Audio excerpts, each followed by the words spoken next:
এটা হচ্ছে শ্রীলঙ্কার ক্যান্ডি দিকে যাচ্ছি আমরা।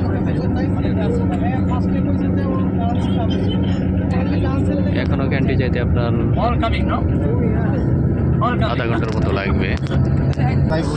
ওই যে দেখতে পাচ্ছেন অনেক বড়, অনেক উঁচা পাহাড়, এগুলো সব পাথরের পাহাড়। দেখলে অনেক সুন্দর দেখতে পাচ্ছেন।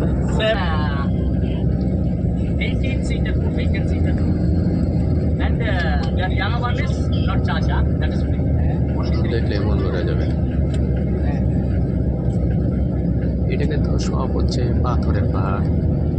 কিছুদিন আগে যে হলো ভূমিধস হলো শ্রীলঙ্কায়, তো এই সাইডে বাম সাইডে কিছু পাহাড় একদম ভেঙে রাস্তা নষ্ট হয়ে গিয়েছে। ভেঙে এই কারণে আপনার কিছু জ্যাম লাগছে। দেখেন ভূমিধসের কারণে যে ধরনের বড় ধরনের একটা ভূমিধস হয়েছে, আর হচ্ছে সিডর হয়েছিল, সেই সিডরের কারণে রাস্তা একদম ব্লক হয়ে গেছিল, ভেঙে একদম ইয়ে হয়ে গেছে।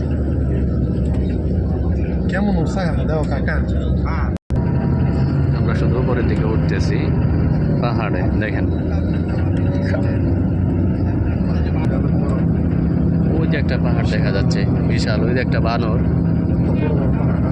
দেখতে পাচ্ছেন, কত সুন্দর। এই যে একটা লেক,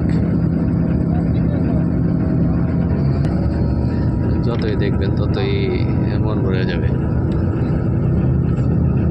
দেখতে পাচ্ছেন অনেক বড় বড় পাহাড়। আমরা যেখানে যাচ্ছি ক্যান্ডিতে, আমরা ক্যান্ডি যাচ্ছি, তো এখানে যতটুকু সুন্দর, ওর চেয়ে আরও বেশি সুন্দর হচ্ছে ক্যান্ডি।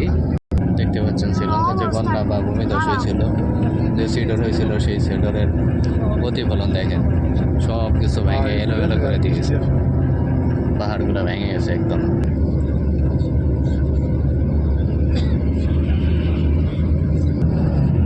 ওই যে একটা দেখছেন কত বড় একটা পাহাড়, ওই পাহাড়ের উপরে গির্জাটা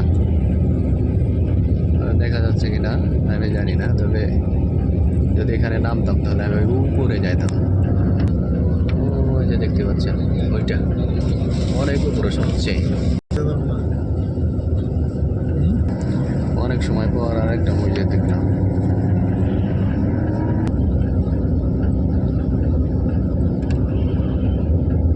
এটা হচ্ছে কলেজ।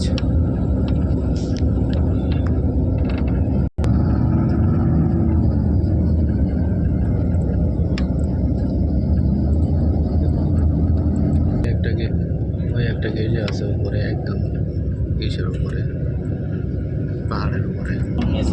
আমরা ক্যান্ডিতে আসছি। ক্যান্ডির সৌন্দর্য দেখেন। Sri Lanka, it was a capital of Sri Lanka 50 years before. এই শ্রীলঙ্কার রিভার দেখেন কি অবস্থা হয়েছিল এই ফ্লাডে, বন্যায় পানি একদম ভরে গিয়েছিল। ভরে যাওয়ার পরে দেখেন গাছগুলো সব, আশপাশের গাছগুলো সব ভেঙে নিয়ে গেছে।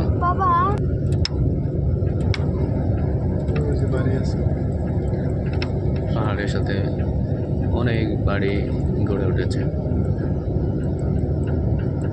দেখতে পাচ্ছেন। পাহাড় থেকে আগে এসে গেছে মনোমুগ্ধকর পরিবেশে বাড়িগুলো তৈরি হয়েছে। এই একটা চার্চ, পাশাপাশি দুইটা চার্চ দেখলাম। এটা হচ্ছে ক্যান্টিন হসপিটাল, এশিয়ারি হসপিটাল ক্যান্টিন।